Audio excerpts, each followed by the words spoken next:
was saying that it's not about the end goal, it's about the process, and you kind of enjoying the process. I think this year's kind of made me understand that more.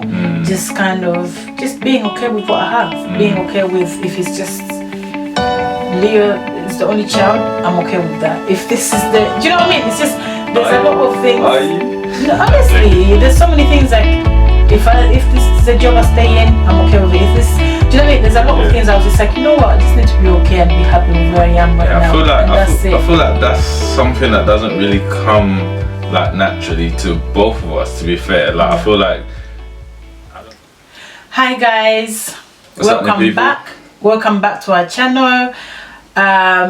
So today before we get into it, Merry Christmas. I hope you had a good Christmas. Yeah, I hope everybody enjoyed their Christmas, your Kwanzaa, your Hanukkah, whatever you want to call it, yeah?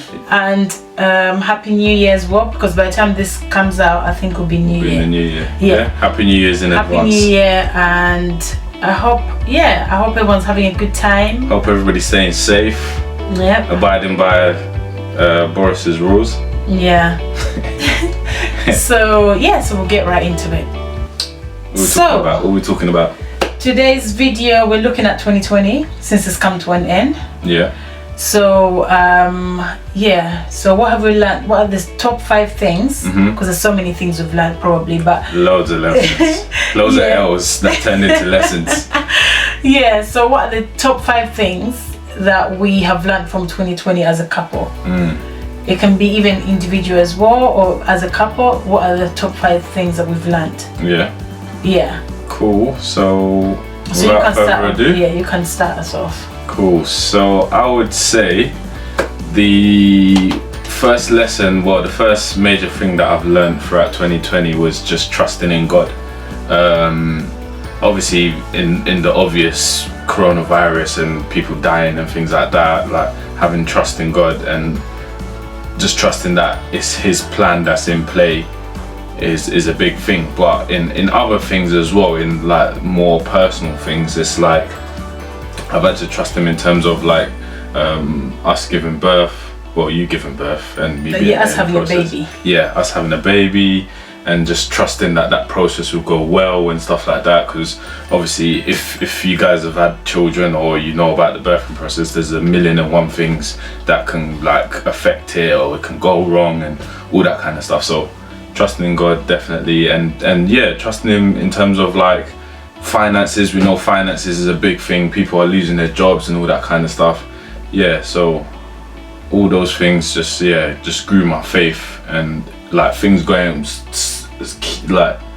still going well for us, even though like we're in such a bad way in terms of society and what's going on with the virus and lockdown and everything like that.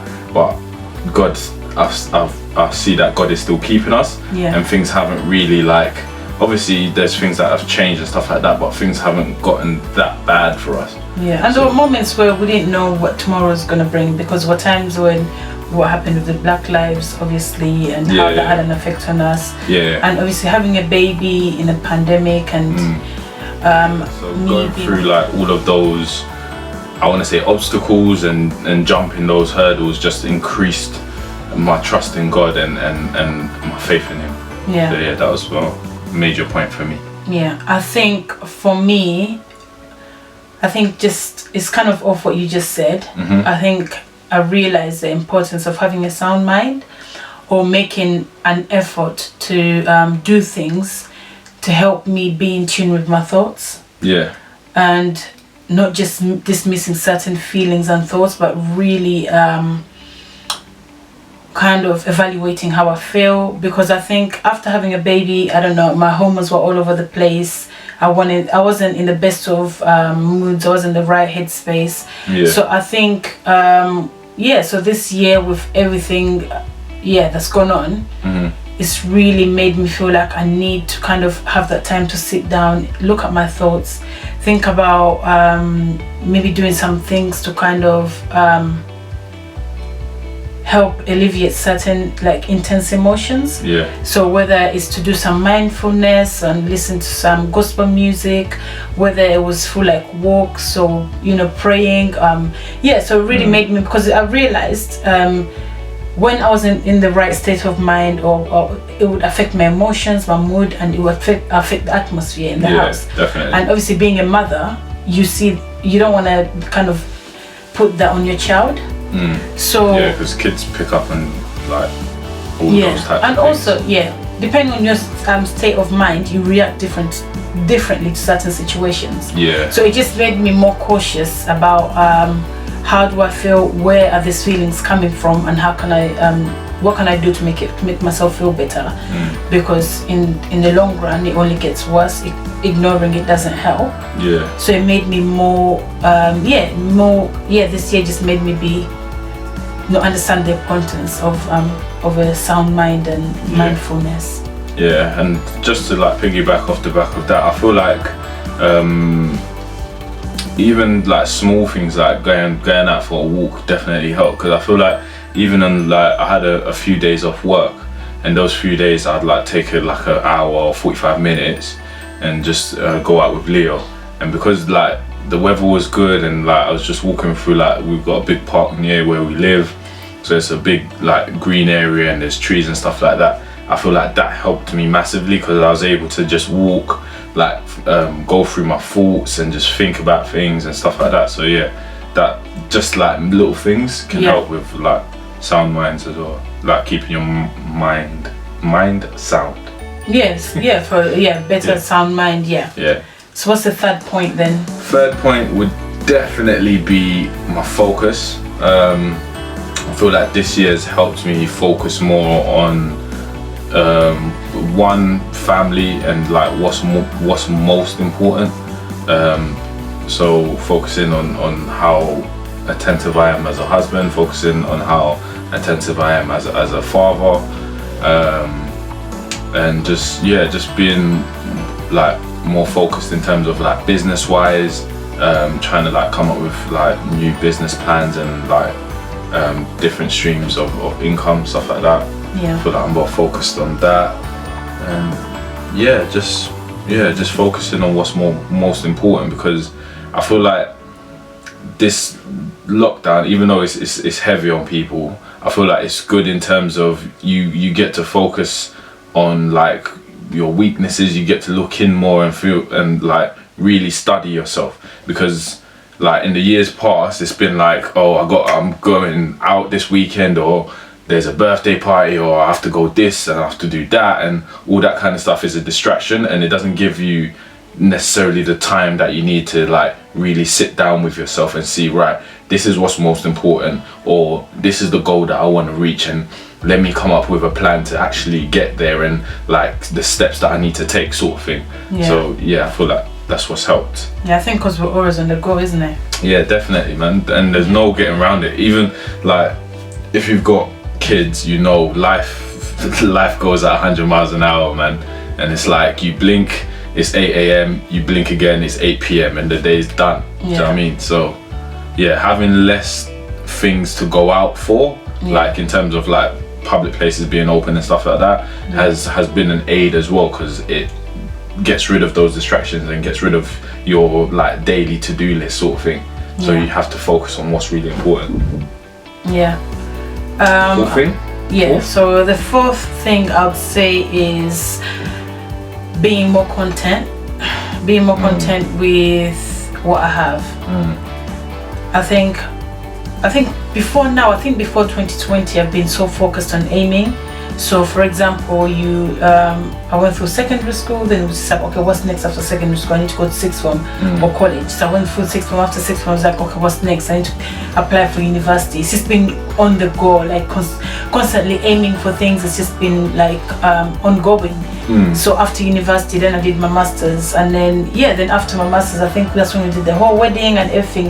And it's like I never really took the time to sit down and think, like just be content with what I have, because I think in our society today or nowadays we just constantly aiming, we need this, whether it's material things, whether it's cars, houses, whether it's education, degrees. You're always just trying to upgrade, and you know. And I feel like this year definitely has taught me to kind of relax and just be content, or maybe even like look at the process. Enjoying the process more. Like I think we had discussions about this, where you were saying that it's not about the end goal, it's about the process, and you kind of enjoying the process. I think this year's kind of made me understand that more. Just kind of being okay with what I have, being okay with if it's just Leo is the only child, I'm okay with that. If this is do you know what I mean? It's just there's a lot of things. Are you? No, honestly, there's so many things like if this is a job I stay in, I'm okay with it. If this, do you know what I mean? There's a lot of things I was just like, you know what, I just need to be okay and be happy with where I am right now. I feel like that's something that doesn't really come like naturally to both of us, to be fair. Like I feel like, I don't know, there's something in us that just, like, other people, like you said, being content is second nature. You know what I mean? It's come way before 2020. It's funny you say that, because I do have a friend that's like that, that's kind of just like, you know? And not to say that it's not like you don't want to reach certain goals, but I don't know, I don't know, it's different for, like, if I say me personally, like, it's not to say that I'm not grateful for reaching certain points and reaching certain goals, but I'm always like, right, let's push on sort of thing. Or I want to be in a state where I'm constantly learning and growing. And I know that that comes from pushing yourself and like being uncomfortable in certain seasons and stuff like that. Yeah. So I feel like that's definitely something that we've learned. And also, just to piggyback off what you said as well, I feel like in society in general now we just focus on this is the goal, and when I get making there, £1 million, doing this, and doing when that. I get there, that's when I'll celebrate. And there's no happiness in that. Exactly. You get there sometimes and it doesn't bring you the joy and the happiness that you want, and it's like the goal is, I personally think the goal is never really gonna bring you that satisfaction that you're after. It's the process of you getting to that goal. That's where the satisfaction is. Because I remember when I was doing my degree, like the end goal was to get my qualification. I didn't get first class. I wasn't surprised because I didn't put much effort anyway.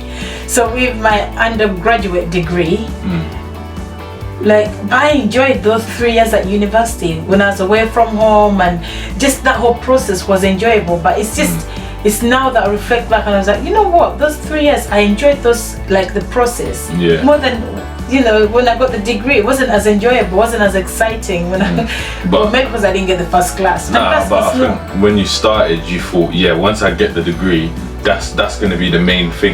But it wasn't. It was the experience throughout those 3 years. Exactly. But so our fifth and last point. Fifth one is definitely valuing family time. I feel like if nobody else has learned anything, we've all learned the value of family time. Like just being able to spend time with the people that you love this year has definitely been a big thing, because obviously we've all gone through the national lockdown. Now we're in the tiers and we're tier 4 living, so we're not meant to see anyone, all that kind of stuff. You make arrangements today to see someone, we're back in tier 4. This is the thing, and it's all been changing back and forth. So valuing family time, just being able to spend time with loved ones, being able to spend time with my wife, being able to spend time with my son. And man, because I feel like in the years past it'll be like sometimes like a family member will ring you and you'll be like, I don't really want to speak right now, I just want to chill sort of thing, I'll ring them later. But this year's taught me that man, when someone rings, pick up. If someone wants to come and see you, make it so that can happen ASAP. Or if you want to go and see someone, make that happen ASAP, because you never know, man, you never know, especially in the times that we're living, man. But I feel like I think family time. Definitely this year I realized how bad I am with my communication when it comes to texting and calling. Man. To be honest, and I'm like, I don't think that's just you. I feel like this is the generation we're in. Like we don't really like phone calls. But some people are good with that. Some people, because I have friends that kind of make it their job to kind of check up on me and stuff like that. Whereas I'm like a person kind of, no, I like to be in the presence of someone. Yeah. I like to be face to face and really put in the effort to kind of go out and see someone. I feel like I enjoy that more, and I put more effort into that. Whereas in terms of phone calls or when it comes to texting and stuff, I'm not the best. So you can imagine during lockdown, my goodness. Yeah. See, I was opposite. I'm like, I'm not really bothered if I'm in the presence of people so much. Yeah. Like, I'll just send maybe a quick WhatsApp, a quick text, or a phone call. Yeah. I'll be alright with that. But yeah, I feel like now I value more just being able to like be in the presence of someone, give someone a hug. Do you know what I mean? All that kind of stuff. Yeah. Yeah. But yeah, I think that's our top 5 lessons we've learned in 2020. Do you want to recap? Yeah, so I think First one? The first one was trusting God. Second one was the importance of having a sound mind. And focus. And focus. Is the third one. Yeah. Fourth one, being more content with what you have. And the fifth one? The value of family time. Yeah, so that's top 5, man. Yeah, so I think there's other things obviously, but yeah. Yeah, we want to keep down it below. Short and sweet. Yeah. Yeah, definitely. What have you guys learned, man? Is there something that we've missed? What was your top lesson that you learned in 2020? Drop that in the comments. Yeah. And all that, and we'll have a discussion. But yeah, I think we'll do a follow-up video on this. Yeah. Maybe going into 2021, what we want to kind of what habits do we want to do, what's our New Year's resolution, or what habits are we trying to grow in 2020 and make sure that we've got that locked in. 2021, so yeah. All right, thank you so much for watching. Thanks for watching, guys. Like, Deuces. comment, subscribe and share What she said. Bye bye. See ya.